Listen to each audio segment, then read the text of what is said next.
Well, y'all, this is not good. Started playing around too much, decided I was gonna throw the weed whacking first, then I was gonna do a second cut because I wanted things to look good. Maybe I was gonna give it another edge.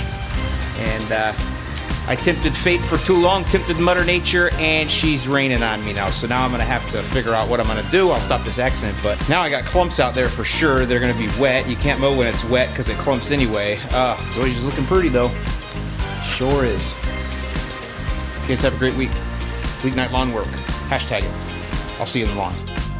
Okay, since I got rained out on my weeknight lawn work, I figured I'd go back and put to rest this weed whacking thing, walking forward and backward and the way the head spins. Let me give you a refresher from a video I put up just a couple weeks ago on July 21st.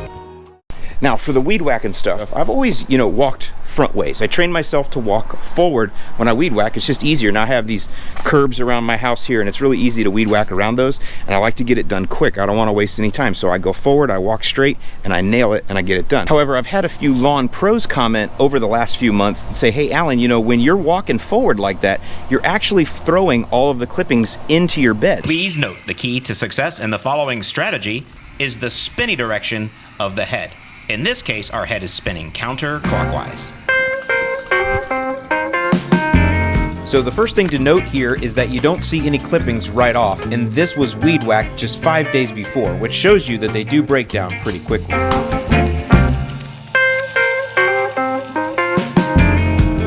Needless to say, you can see when I'm walking forward that clippings are being thrown directly into the beds at quite a high rate. Here's what it looked like after. Next, I'm going to go over to the other side of this bed and go backwards, and we'll make a comparison.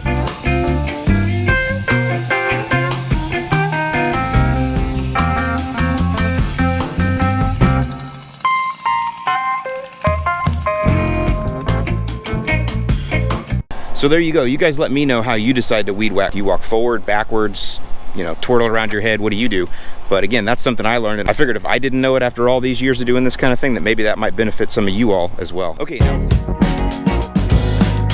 So the gist of it was, the way that my head spins, when I walk forwards, it throws the clippings into the bed. When I walk backwards, it does not throw them into the bed and makes things cleaner. And I was saying that I preferred to walk forward because that's how I trained myself, but now I train myself to walk backwards, and it feels just as comfortable, and I'm gonna stick with it. And then you'll see a couple guys in the comments said, Alan, you can still walk forward, you just need to change your position.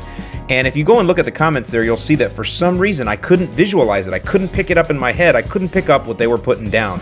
So I had to get out in the lawn again and figure it out. How can I still walk forward even though my head spins counterclockwise? And here's what I came up with. So you can see here the most comfortable way to weed whack for me is holding the trigger in my right hand and then the lower handle in my left hand, and the shaft crosses my body. This gives me the best visual whether I walk forwards or backward. But you can see if I keep my hands in the exact same position, but instead of having the shaft cross my body, I keep it only to the right side of my body, then I can walk forward and I won't be throwing the clippings into the bed. However, the reason I couldn't visualize this is because this is incredibly uncomfortable for me.